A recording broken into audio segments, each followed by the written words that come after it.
Hey folks, welcome back to another review with yours truly, Sam Healey. Today we're taking a look at this guy right here, Dingo's Dreams. It's a brand new game from Red Raven Games, and it falls into the same category as Augustus, where it's a bingo style game. It's kind of a bingo variant almost, and because it's so simple, you probably really shouldn't enjoy it.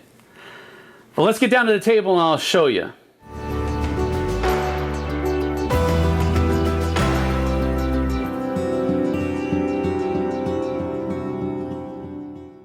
Now, the whole point of Dingo's Dreams is to get your dingoes to match up to the different parts of this puzzle piece over here called a dream card. Dream cards are shuffled at the beginning of the game, and a random one is flipped over and chosen for that round.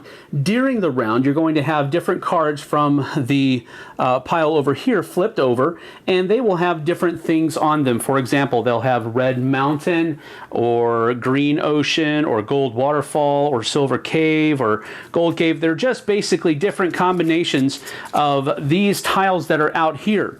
The tiles are double-sided. They have the picture on one side, and then they have your animal on the other side. So the whole point is to get your tiles flipped over and moved to cover up these different target symbols that are on the dream card over there. And the way it basically goes is that a card is flipped over, so that says Silver Cave. So a silver cave is found on the board, which is this one right here, and it is flipped over so that the dingo side is showing.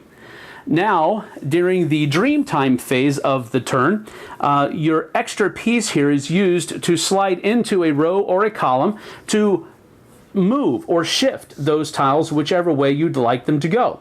So for example, I could put my dingo here and shift upwards like so. And now this becomes my extra tile, and this becomes one of the dingoes that I need to cover up these different spaces here. So then the next card is flipped over and shown, Golden Waterfall, which is this one right here, and we flip that over like so. And now we take and move our Dreamtime phase again, which we come here like so. That becomes my new free card. And then we continue on, a red mountain. So this one's flipped over. And now we go to Dreamtime, which let's go ahead and do something like this. What it doesn't really affect any of the dingoes that I have, but that is that. Now, if a card is ever flipped over to where it shows the tile that is currently your extra tile and not part of your dreamscape down here, then you would actually be able to flip that over like so, and now it remains on the dingo side as well, which can be very helpful if it works out that way. So for example, I could do something to the effect of, now I can move this over here, and I've been able to cover up one more of those target symbols. And that's how the game goes until one person is able to claim victory by having their dingoes cover each of these different spaces. Now, if there is a tie where two or more people finish this puzzle at the same time during the same phase, one of them would get this as their point, and then the others would be able to have victory point cards to denote that they all finished at the same time. Now, that being said, if somebody finishes in the walkabout phase and then somebody else finishes or would have been able to finish in the Dreamtime phase, the person that started in the walkabout phase, flipping the tile over, they actually would be the winner, and the other person would not get anything. You basically determine before how many points you're going to play to, which would determine how long you're actually going to play the game. You can play a quick game with just scoring 1 point. You can go a little bit longer by scoring 2 points, and so forth and so on. Now, in the basic game, if you have dingoes that cover these open spaces that don't have target symbols on them, that's not a problem whatsoever. But if you wanted to make the game a little bit more difficult, you could add the hazard card into it, which would sit alongside the dream card and simply denote spaces where dingoes cannot be, or animals or what have you, because there are different animals that each player is able to use. So there is a dingo, then there's a echidna, a porcupine, a koala, and then a kangaroo as well. So what would happen here if you did want to make your game a little bit more difficult is you would simply cover up one of these symbols, all 4 instances of that symbol, and then that would denote that you could not then put dingoes on there. For example, you could fill up all of the triangles, and that would denote that animals could not be present on those 4 spaces. You could also fill in the center space too if you'd like to, but it's up to you. The only things that must be is all 4 instances of whatever symbol you choose. And I think it is also common sense here that you should not cover up spaces that are required to finish the puzzle. So that's a way for you to make the game a little bit more difficult if you find yourself wanting that extra level of difficulty there. So that is Dingo's Dreams. And, you know, as I said in the intro, as a gamer, I feel weird enjoying this game, and I do enjoy this game, but as I felt with Augustus, this is basically bingo with a little twist and here and there. And wow, I don't enjoy playing bingo, but so why do I enjoy playing this game?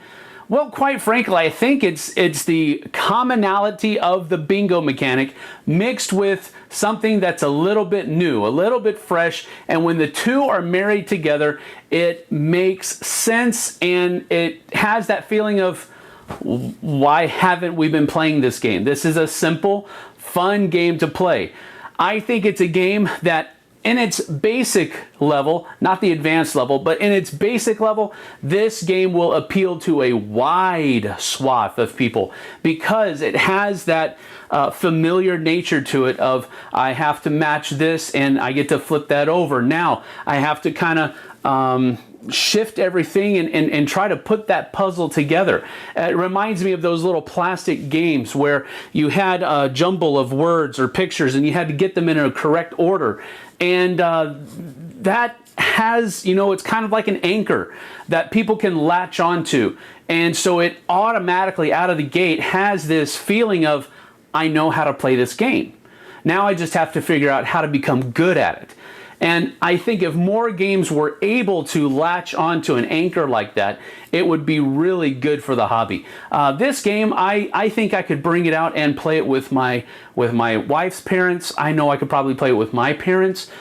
These are the kind of games that we all really need in our collection to reach out, so to speak, to those people that are outside of the hobby and kind of show them how neat a game can be when you take something that's very common, very familiar, and just add a little bit of a sprinkle of salt to it or a little bit of habanero sauce, depending on how spicy you want your experience to be.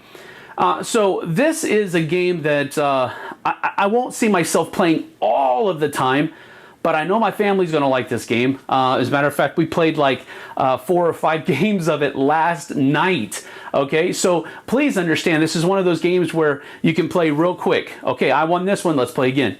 I won that one, okay, let's play again. And oh, you won that one, good, great, let's play again. And it's one of those games where it will probably get multiple plays whenever it hits the table, especially in gateway type situations, which I think this one is really going to shine the most at. However, it does have a real sparkle with those added additional rules, make it just a little bit more difficult, a little bit more puzzly for those more hardcore gamers. So I'm going to give Dingo's Dreams, surprisingly enough, 2 thumbs up, especially for its gateway persona that it definitely shines with. And then on top of that, it takes something that is just common and familiar and provides enough of a twist to it to where I don't feel like I'm just playing bingo. So that's Dingo's Dreams. See you on the flip side, folks.